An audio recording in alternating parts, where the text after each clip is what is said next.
are calling them the new oil of the world economy. These minerals and metals are essential for producing new technologies like microchips, electric cars, and solar panels. And governments are scrambling to secure them. China is using its market dominance to weaken its rivals. US President Donald Trump has invoked wartime powers to boost production and has even threatened to seize mineral-rich Canada and Greenland. But where is the European Union in the global race for raw materials? We break it down in EU Decoded. The EU has listed 34 critical raw materials it considers essential. 17 are prioritized as strategic. They include cobalt, lithium, manganese and nickel, used in electric vehicles, and gallium, copper and silicon metal, used in solar panels. The Critical Raw Materials Act sets targets for the EU to extract 10%, process 40%, and recycle 25% of the strategic materials it consumes by the end of this decade. Part of the EU strategy means mining, but also refining and recycling more raw materials at home in Europe. The European Commission recently selected 47 new strategic projects in 13 EU countries. But how do Europeans feel about the prospect of mining returning to their backyards? Unabhängigkeit finde ich nicht verkehrt, wenn man in Anbetracht halt der Abhängigkeit, jetzt ist so, glaube ich, auch gerade das Thema mit den Abhängigkeiten von chinesischen Erden und so. Ja, ich befürchte, dass das Bergrecht so gestaltet wird, dass die Gemeinden wenig Einspruchsrecht haben bzw. Mitspracherecht. Und ich meine, Brüssel ist weit weg von irgendeiner kleinen Posemuckel-Gemeinde. Also ich meine, es hört sich danach an, dass vielleicht Arbeitsplätze geschaffen werden können, was gut ist. C'è il fatto che ci sono i cinesi che fanno come gli pare, per cui, ma anche gli stessi americani, poi non parliamo dell'Africa, dei cinesi in Africa, per cui io dico che secondo me smettiamo di farlo perché c'è qualcuno che si sporca le mani per il nostro conto.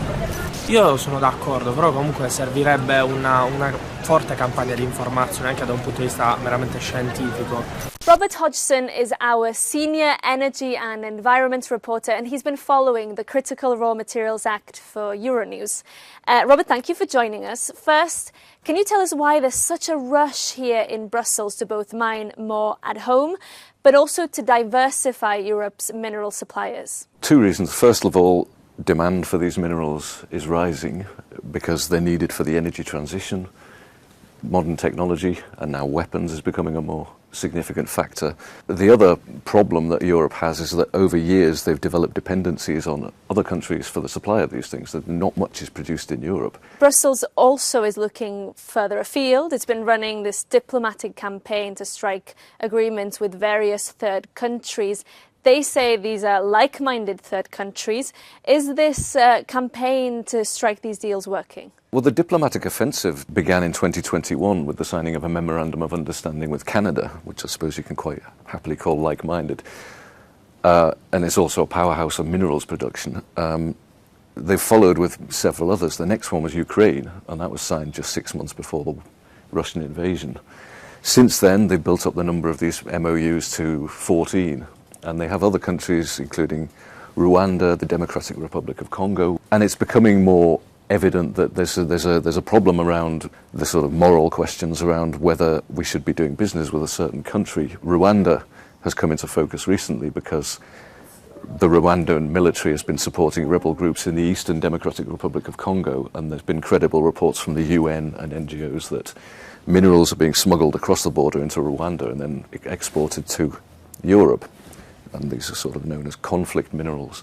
You can see the same moral questions arising in Ukraine because the EU has its memorandum signed with Ukraine, but at the same time, the Trump administration has been pushing Ukraine to sign a deal with the US in exchange for continued military support, where they want access, essentially open access to all of the Ukraine's mineral wealth.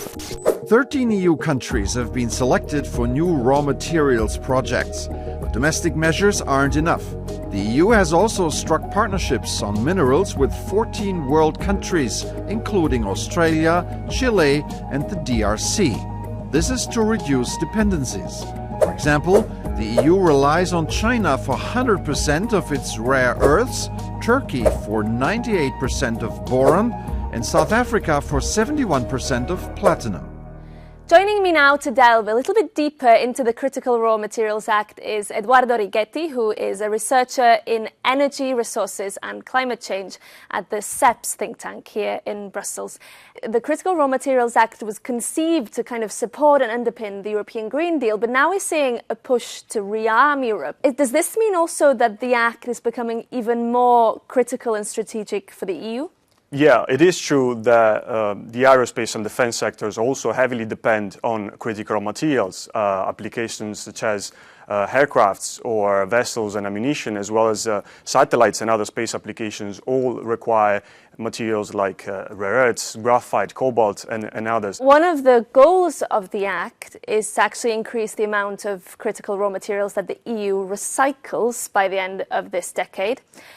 If this is a possibility and an attractive route for the EU, why are we not doing more of this, the recycling, already? For most of these materials, recycling rates are still relatively low, and this is because from one side, we do not have enough technologies that have reached the end of life yet, but at the same time it's due to other more structural issues related to, for instance, technical issues with recycling as well as the cost of recycling. Given that there is a potential trade war heating up between the two biggest world economies right now, do you think the EU needs to consider other policy options to address its vulnerability when it comes to sourcing raw materials?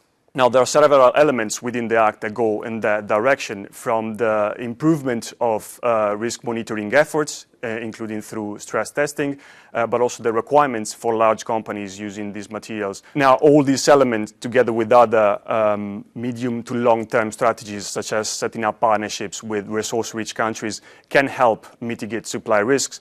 But at the same time, of course, we know there's no one single silver bullet, and even setting up these systems will take time, especially in the EU.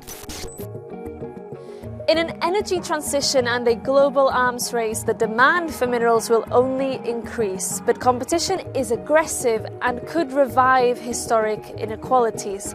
Trump is demanding access to Greenland, Canada and Ukraine's mineral wealth. In places like Myanmar and the Democratic Republic of the Congo, the mineral rush continues to drive conflict.